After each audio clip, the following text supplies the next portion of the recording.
Shri Bhuvi properties private limited వారి 7 hills future city ఇప్పుడు మన సాగర్ హైవేలో నమ్మకానికి అమ్మలాంటిది మన భూవి ప్రాపర్టీస్. నమస్తే. మనం హైదరాబాద్ మొత్తం చూసుకుంటే గ్రేటర్ హైదరాబాద్ అని అంటాం, జిహెచ్ఎంసీ అని కూడా అంటాం, గ్రేటర్ హైదరాబాద్ మున్సిపల్ కార్పొరేషన్.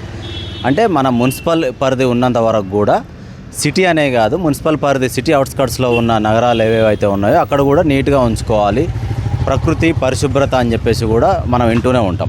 అయితే ఇదంతా ఎందుకు చెప్పాల్సి వస్తుందంటే, ప్రస్తుతం మనము ఇక్కడ హైదరాబాద్ లోకల్లోనే జిహెచ్ఎంసీ పరిధిలోనే ఉన్నాం. మనము మొత్తము మనకు మున్సిపాలిటీ వాళ్ళు ఏంటంటే మన ఇంటింటికి కూడా తడి చెత్త పొడి చెత్త విడివిడిగా వేయాలంటూ కూడా మన ఇంటి ముందుగా వెహికల్ వస్తూ ఉంటుంది. డే బై డే ఒకరోజు తప్పించి ఒకరోజు ఇంటి ముందరికి వస్తూ ఉంటుంది. మైక్లో కూడా అనౌన్స్మెంట్ చేస్తూనే ఉంటారు. ఆటోకి సంబంధించిన మున్సిపల్ కార్మికులు ఎవరైతే ఉంటారో చెత్తను కలెక్ట్ చేసేవాళ్ళు మన ఇంటి ముందుకు వచ్చి ప్రతి కాలనీలో ప్రతి గడప ముందు కూడా బండి వస్తూనే ఉంటుంది.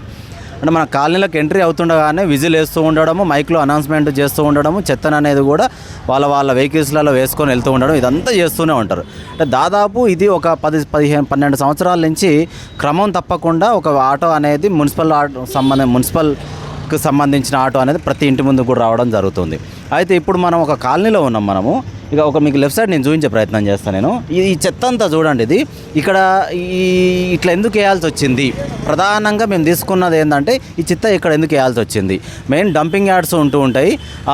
మనకు ఒక జిహెచ్ఎంసీకి సంబంధించిన వాళ్ళు అధికారులు ఏం చేస్తున్నారంటే కొన్ని చోట్ల పాయింట్స్ పెడుతూ ఉంటారు. మున్సిపల్ వాళ్ళు కొన్ని చెత్త కుండీలు కొన్ని పాయింట్స్ పెడుతూ ఉంటారు మున్సిపల్ వాళ్ళు. చూసుకోవచ్చు, మనకు దూరంగా కొంచెం అబ్జర్వ్ చేస్తే ఇక్కడ ఒక చెత్త కుండీ ఉంది. ఇక్కడ 3 కుండీలు మనకు కనబడతాయి. ఈ 3 కుండీల దగ్గర కూడా ఎవ్వరు కూడా దాంట్లో చెత్త వేసినట్టు కూడా కొంచెం కూడా ఆనవాళ్ళు కనబడట్లేదు. అంటే ఇది దాదాపు చూసుకుంటే గత ప్రభుత్వంలో కూడా ప్రతి ఇంటికి ఆటో వచ్చింది, ఈ ప్రభుత్వంలో కూడా ప్రతి ఇంటి ముందు కూడా ఆటో వస్తూనే ఉంటుంది అనమాట. 2 బకెట్లలో ఇళ్లలో ఉండేవాళ్ళు 2 బకెట్లలో తడి చెత్త పొడి చెత్త పెట్టాలని చెప్పేసి కూడా ఒక ఆనవాయితీ అనుకోండి, ఇక ఒక ఆనవాయితీ రూపంలో కూడా మనం చేస్తున్నాం.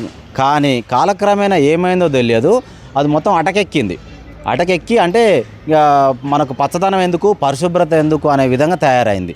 ఇప్పుడు ఇక్కడ జస్ట్ మీకు ఒక శాంపుల్ ఒక దగ్గర నిలబడి మాత్రమే చూపిస్తున్నాం ఈ వీడియో. ఈ చెత్త అంతా సిటీ మొత్తం చూసుకుంటే మున్సిపల్ పరిధి ఎక్కడి వరకు ఉందో అదంతా తిరగాలంటే కానీ ఒక 2 నెలలు పడేటట్టుంది.